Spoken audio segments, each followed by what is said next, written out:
नमस्कार मेरे प्यारे साथियों। आज 25 जनवरी का दिन मतदान दिवस का दिन है, जिसके अवसर पे मैं आप लोगों को कुछ कहना चाहता हूँ। 25 जनवरी 1950 को जब संविधान का निर्माण हो रहा था, तब संविधान निर्माताओं ने संविधान में मतदान के अधिकार का भी उल्लेख किए, जो संविधान के अनुच्छेद 325 और 326 में उल्लिखित है,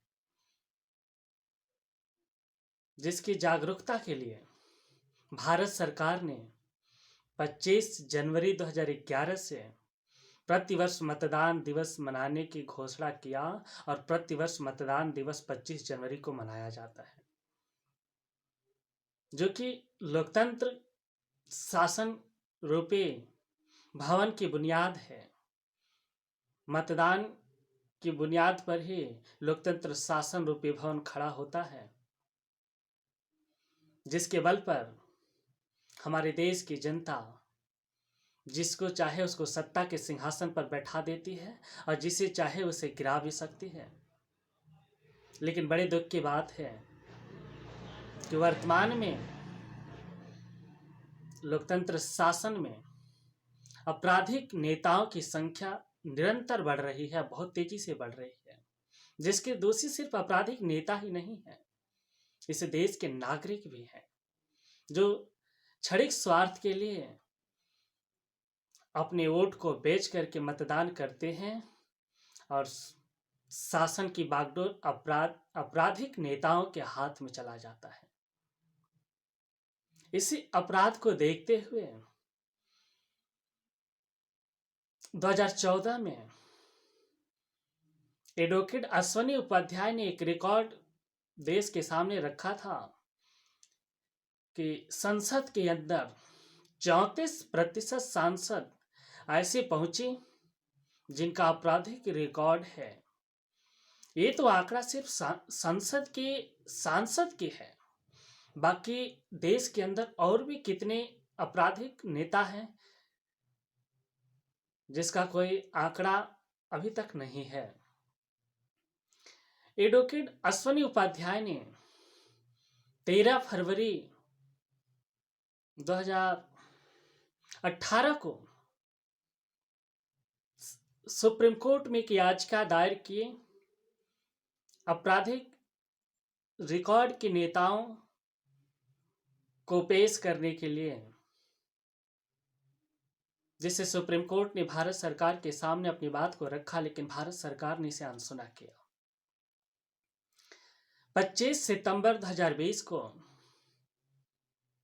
एडवोकेट ब्रजेश सिंह ने बिहार के विधानसभा चुनाव के दौरान नेताओं के आपराधिक रिकॉर्ड को निर्वाचन आयोग के सामने पेश करने के लिए एक याचिका दायर की, जिसको संज्ञान में लेते हुए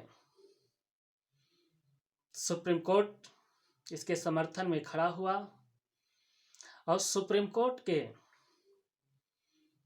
justice Deepak Mishra, justice Arif Nariman, M Khanwilkar, justice D Y Chandrachud, justice Indu Malhotra ने 25 सितंबर 2018 को भारत सरकार को आदेश दिया कि उम्मीदवारों का चयन करने से पहले भारत सरकार उनके आपराधिक रिकॉर्ड को निर्वाचन आयोग के सामने प्रस्तुत करे, जिसके समर्थन में निर्वाचन आयोग भी खड़ा हुआ है। ये बड़े गर्व की बात है।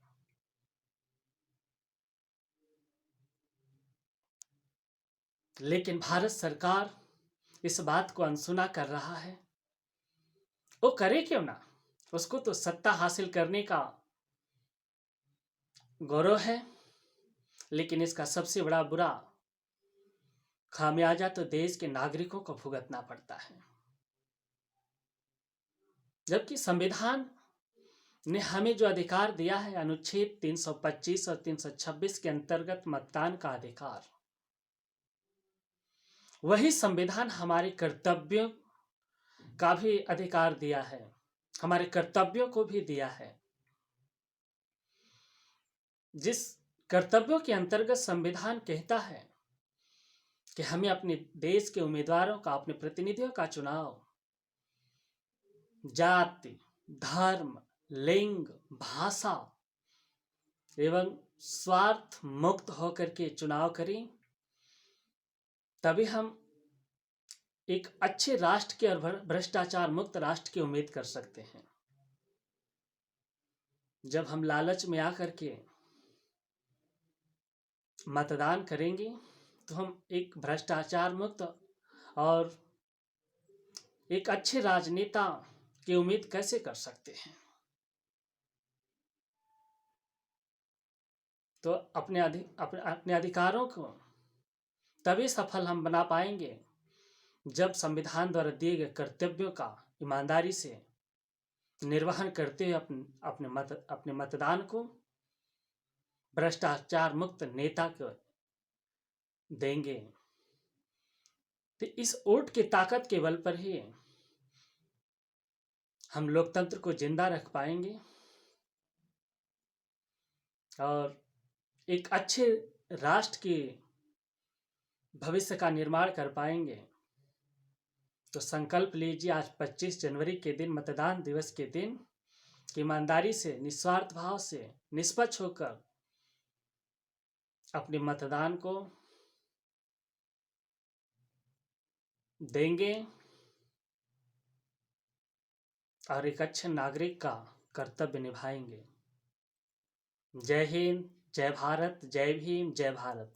मेरे प्यारे साथियों, मेरे विचार आपको अच्छे लगे तो मेरी विनती है कि आप लोग लाइक, शेयर और सब्सक्राइब जरूर करें। धन्यवाद।